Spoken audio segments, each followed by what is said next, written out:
Welcome to Adak, Alaska, birthplace of the winds.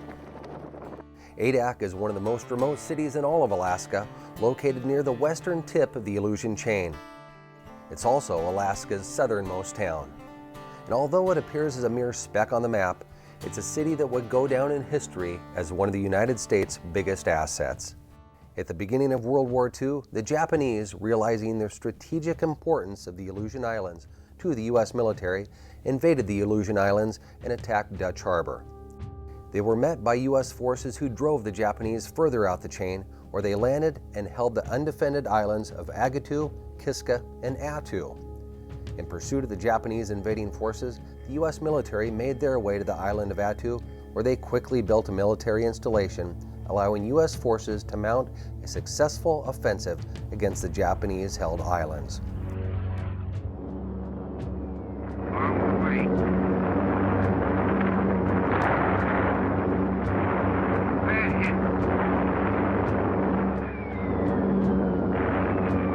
There's just so much history here, you know. At its peak, this place had 90,000 people, and to me, that's just crazy. You know, the biggest deployment I was ever on, we probably had around 25 or 30,000 in one spot, you know, and it was just sort of chaos, you know, huge tent city and lots going on, and I can't even imagine, you know, what it was like back here in those days.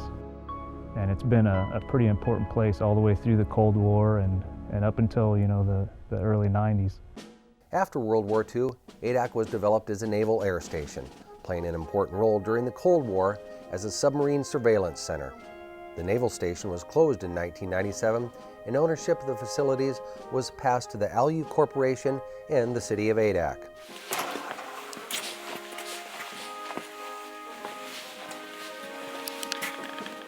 Today, Adak is reminiscent of a ghost town. Military housing, buildings, and structures from Adak's military past still stand, empty, reminders of what we as a nation have been through and our ability to achieve the impossible when called to defend our great country. These days, just a handful of people live in Adak, and the economy is heavily dependent upon the fisheries, the local government, and subsistence. There are those who make the trek to Adak to visit the island where history was made. And there are those of us who travel to Adak Island for another reason, to hunt the mighty Adak caribou. When you talk about hunting in Alaska, caribou is one of the first big game animals that come to mind. Currently, the estimated population of caribou throughout the state are about 900,000. Now, they exist in 32 different herds, and a herd gets its name by where it calves. So in other words, the porcupine herd calves along the Porcupine River. Now, that doesn't mean that they're going to stay there year-round. It means that they're going to migrate out of the calving grounds to their wintering grounds. However, on Adak Island, the caribou have nowhere to migrate, and there are no predators. With a good maritime climate and a lot of feed, this means they're some of the best eating caribou on the planet.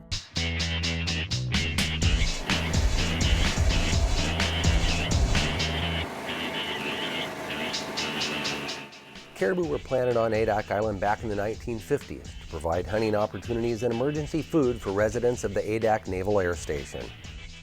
When the base closed in 1994, hunting declined sharply and the caribou population exploded. Hunting caribou on Adak Island is a little bit different than hunting them in other parts because you know that they're going to be there. The question is, where? We've confirmed there are caribou here. There are 6 caribou. confirmed.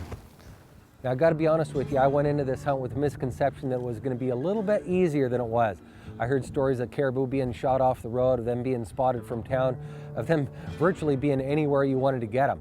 But this was a little different deal. I knew when we arrived at the airport we were going to be up against some tough odds. We had 4 or 5 different groups of caribou hunters coming in, and going out was about the same number. These animals now were getting a lot of pressure. The guys that we were talking to that were finding the most success were traveling 3, 5, 7, 8 miles a day on foot. Some guys were bivvying out, going 12 to 13 miles a day with a pack on their back with their camp, getting caribou, boning them out, and packing them back to their main camp. It's not as easy a caribou hunting as it used to be, but then again, this is Alaska.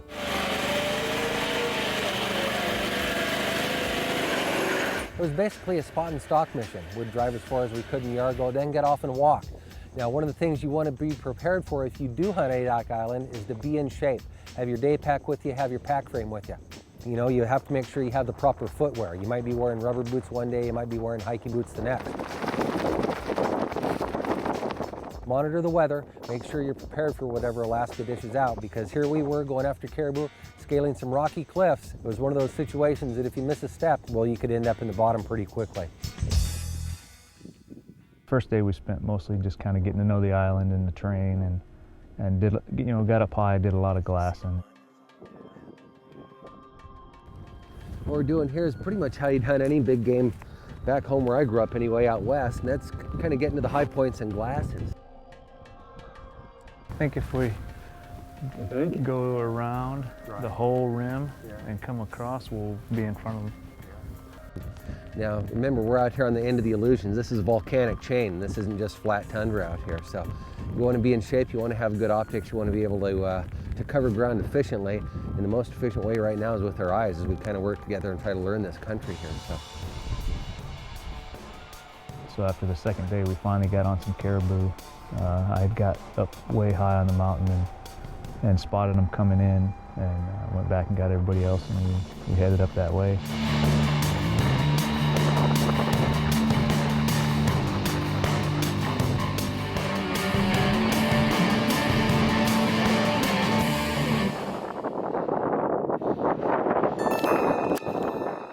Finally made it up over this bowl and come right around the corner, and there's, we can see 3 of them. 2 just bedded down.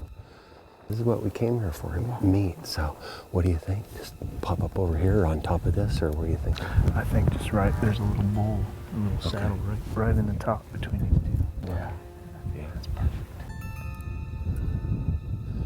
We're about 270 down there. We have the wind in our favor. One of the biggest advantages of hunting any big game is getting up above them like this, and especially with caribou. Usually you're hunting them in the flats, you don't get this luxury, but we've got Corey set up good in the bipods here, Paul's in the shooting stick, so it's just going to be a matter of what these guys want to do. They're communicating. Paul, if they stand up, I'll take the right one. Corey will take the left one. You know, the caribou I've been seeing have been laying down all day, pretty much just moving the first and last hour of daylight, so I don't know if these guys want to sit here that long. We'll just have to see what they want to do.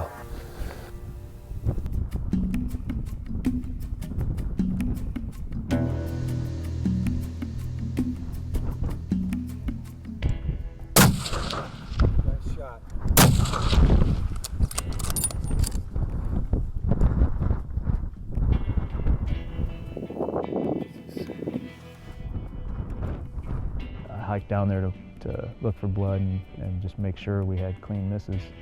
And when I got down there, I lost my hat right away. You know, the wind was just whipping probably 50 or 60 miles an hour at times. And I'm sure that's what happened, you know.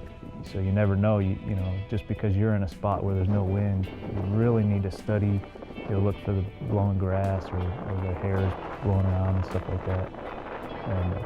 And make sure, you know, it was a 260-yard shot, so not a bad shot, but with any kind of wind, you really need to take that into account. Okay, so the good news is that other big herd dropped off the mountain there up on that flat where we left him yesterday.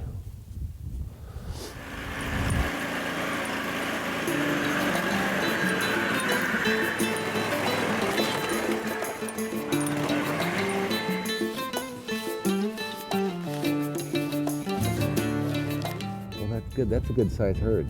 Yeah, about 25, I think. Is there? Yeah. There's some nice white names. It's a good sign. Yeah. Country's a lot bigger, a lot broken than I thought it was going to be. Well, we've kind of redeemed ourselves here. We've got on another herd. The thing is, they're moving pretty quick up this draw, up this big canyon. Wind is in our favor, but they're kind of spreading out and kind of feeding out across this flat. So we're going to try to come in maybe a quarter way up this side hill here and see if we can catch up with them. We've kind of followed them for a while. We could see them from a long ways off. They headed through the mountains and stuff, but they were always fairly in visible sight the majority of the time. So we were able to watch them for a while and kind of formulate a game plan, and watched where they were headed and tried to get into position to cut them off. And we were able to get up. You know, there for a while we weren't sure if we were going to get close enough, but we were able to get within about 200 yards of them. Let me know when you're ready. I'm ready. All right.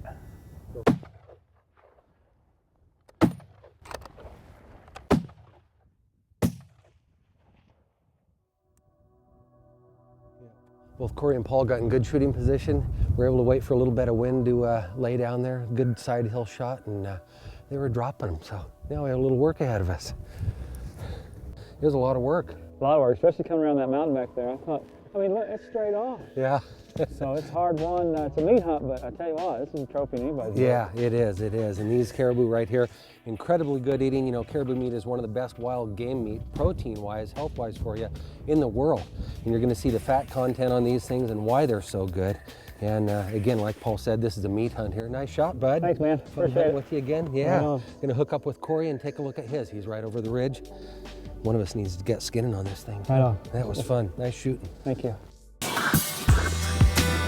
While I broke down the first caribou, Corey and Paul worked together on Paul's caribou. This meant we still had one more caribou to clean, but between the three of us, it should go quickly. Well, we've got the third one here. That was quite a hike for these things, wasn't it? Oh my gosh. That was probably the most work I've put in for any caribou. Really? And Kind of reminds you of your sheep hunting, huh? yeah. And what better way to top off the trip than with some fresh cooked caribou heart? It's nice having hunting partners like Corey in camp.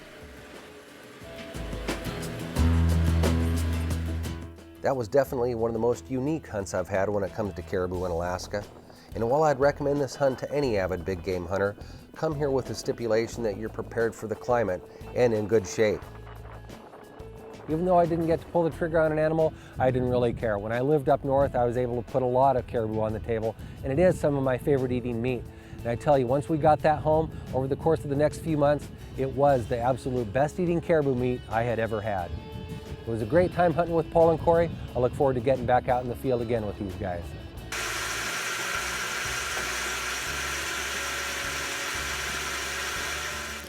Well, we're supposed to be in Anchorage today, but we had a storm roll in yesterday. It canceled the plane. Here on Adak, there are 2 flights a week, Thursday and Sunday. Today is Friday. We missed Thursday's flight, which means we're here for another 3 days. And hey, when you're stuck in Alaska, what else do you do but hunt?